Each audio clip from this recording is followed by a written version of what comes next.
pretty nice. Do you have an idea what this team's going to be like right now, or do you still kind of have to see how everything's going to shake out? We still have to see. I mean, we have a much better idea now than we did 3 weeks ago. I think we know kind of who our top 10 players are in the rotation.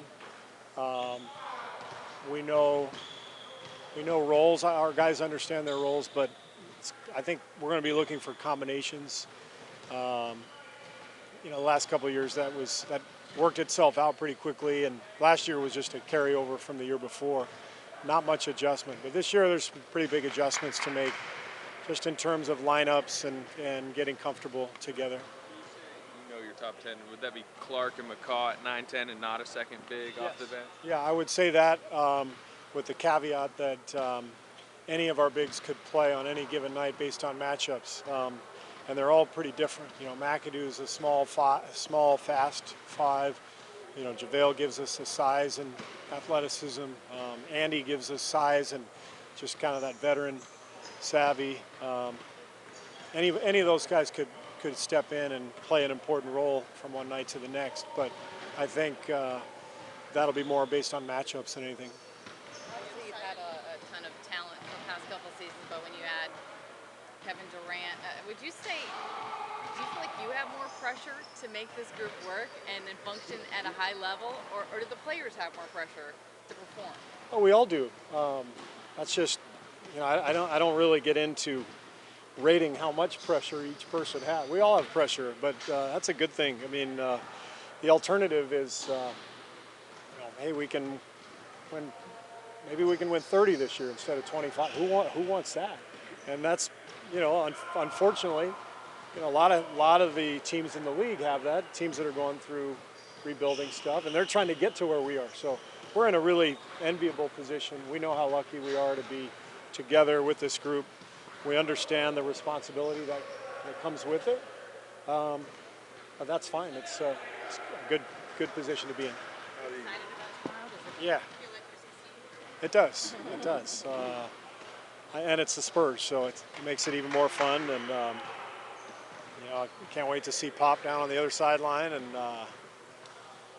it's amazing. I still have teammates from the Spurs that are on that team, and I'm old as dirt. So that means they too are now old as, maybe not dirt, but like dust. They're old as dust.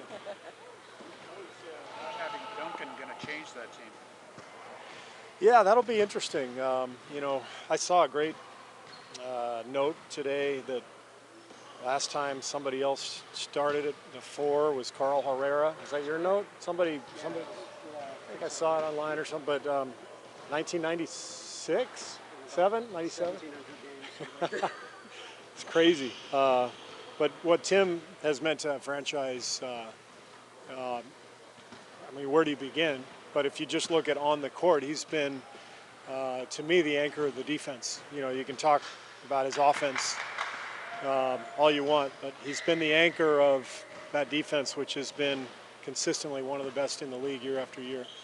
And I think that'll be interesting. They have very, very capable defensive players. Obviously, Kawhi is the reigning defensive player of the year.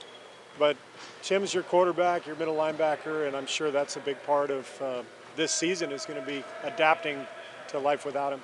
How adjusted is Kevin? Does he have everything down, or are you still trying to figure out what you guys do? He's light years beyond 3 weeks ago. Am I allowed to say light years? All right, light years from when we started camp. But he still has some learning to do. But he's really picked up on just kind of the way we play.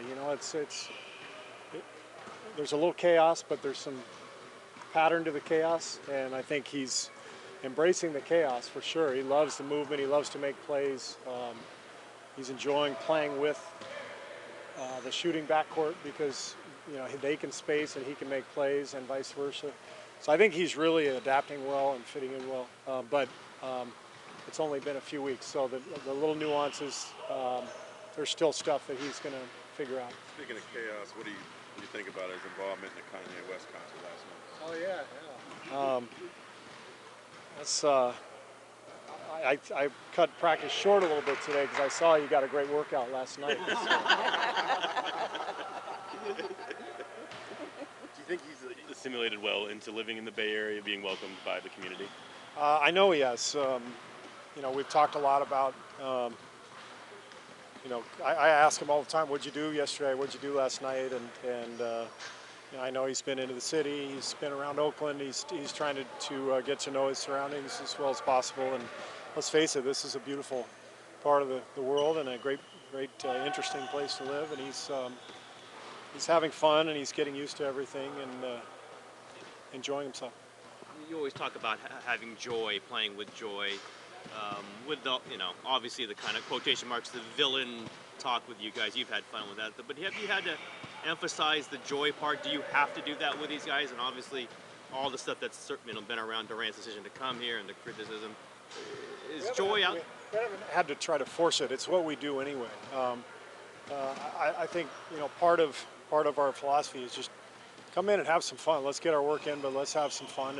And we have a staff and a group of players that there's a lot of humor involved. They enjoy themselves. Now, I will say this: 2 years ago, it was all very innocent, and nobody expected anything out of us, and we'd come in and have fun, and nobody asked us if we were having fun. But now, even the very act of being asked if we're having fun can kind of explain. Yeah, it's almost like the spotlight is so bright that we're going to get asked about everything, and so you have to be able to deal with that, sort through all that, and still just come to practice and do what we do. And our guys are doing a good job of that. Are you having fun? Yeah. I'm having fun. Our guys are having fun. Have you been taken back by any of the headlines just that's generated by your team that just become, you know, Durant headlines, Draymond headlines, whatever, in the last few weeks, months, just because you're so big? Is any of them kind of, whoa, that's, even for us, that's a little strange? I don't think so. I was asked yesterday about the MVP stuff, and I kind of went on a little joking monologue about, you know, guys taking votes away from each other, and because I think I was asked specifically, are KD and Steph going to take away votes from each other, and I gave a not very amusing analogy of like Gary Johnson and Ralph Nader, and played it into the electoral season, and at least Ann laughed. Thank you, Ann. Yeah, it wasn't really that funny, but I think I ended it with, so those guys are all out because they're all going to take votes away from each other, and Damian Lillard's going to win the MVP. And it was, and then there were some headlines like Kerr says Lillard's going to win the MVP. So sometimes, you know, the tongue-in-cheek part isn't noticed. What's that? Well, somebody did ask me, well, who does that make Trump? You know, because I think I said KD was Gary Johnson and Steph was Ralph Nader, taking votes from everybody. Somebody said, who's that make Trump? And I didn't answer. I bet KD knows What's that? Nobody on our team. That's what I said. That's right. How different does this season opener feel versus last year? And how much do you think this core group just needs to get back on the court and get this season started? Well, it's a lot different for me because I'm actually here, which is really nice. It's great to be with the team and preparing for opening night, and that's a big difference from last year. But as far as our team, the biggest difference is, I've said this a few times, last year was just we're picking up where we left off, and it showed. We won our first 24 games, and we were right out of the blocks. But this year, there's a lot more of a feeling out process that's going to happen over the next few weeks, and we're not settled on the rotation and how it's going to look. We're still experimenting, but hopefully we get better while we're going through that. Within the structure of your offense, do you anticipate there'll be nights where you just run motion or dummy or something and just let the ball move and it finds whoever it finds? We kind of do that every night anyway. I mean, we're, controlled chaos. We go through some games where we don't call many plays at all. But the important thing is finding the balance, and that's the tricky part. We've got a lot of plays. Can we find the balance between throwing the ball ahead and just playing basketball and moving and passing and cutting? and then executing under pressure when we need to call a play. And it's not an easy balance to find, and that's probably our biggest challenge offensively as the season starts. A guy that Kevin has seemed to play well with, you talk about combinations, maybe other than Steph and Clay, that just you've seen Durant just seem to gel with? Well, he's so good. He generally plays well with everybody, but I think what we're looking for is not so much who Kevin plays well with, is what happens when Steph goes off the floor. You know, that's been the case for the last 2 years. You know, who are the right guys when Steph leaves, and it's still the case even with KD. We're still trying to find the right combination with KD without Steph. Things seem to change dramatically when Steph goes off the floor. Even this year, you know, we can put plenty of talent on the floor, but the game changes. You know, and we have to get better with our execution when he's off, and that means finding the right group around Kevin. So, who do you like in the World Series? I know your Dodgers are out. I absolutely am pulling for the Cubs because my son is a huge Cubs fan from our Chicago days, and so I'm rooting for my son.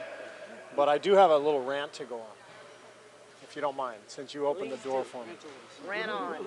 So the Cubs won like 10 or 12 more games than Cleveland, and they went like 15-5 against the American League. This is from my son. He gave me this last night at the dinner table. So, and yet Cleveland gets home field because of something that happened in the All-Star game that involved players neither from the Cleveland or the Cubs in many respects. You know, I can't even imagine in the NBA, like if the All-Star game, like you play 82 games, those guys play 162, and we're going to play an exhibition game that determines, you know who's going to host the most important event. To me, that's crazy. So I'm glad we don't do that in the NBA. This is your son. He's a Cubs fan. Cubs fan, yeah, because you know, and I'm actually I grew up a Dodger fan, but love the Cubs through my son, and for years I was an Indians fan from when I played in Cleveland, and I used to go to Indians games, and Kenny Lofton was my college teammate. He was playing for the Indians, so I've actually had a great postseason watching all these teams that I've followed, you know, between the Giants here in the Bay, the Dodgers, Cubs, Indians, like, you know, it's been really fun to watch because I kind of have a connection in many ways, an allegiance to a lot of these teams. But I love it. I love watching it. It's great stuff. You mentioned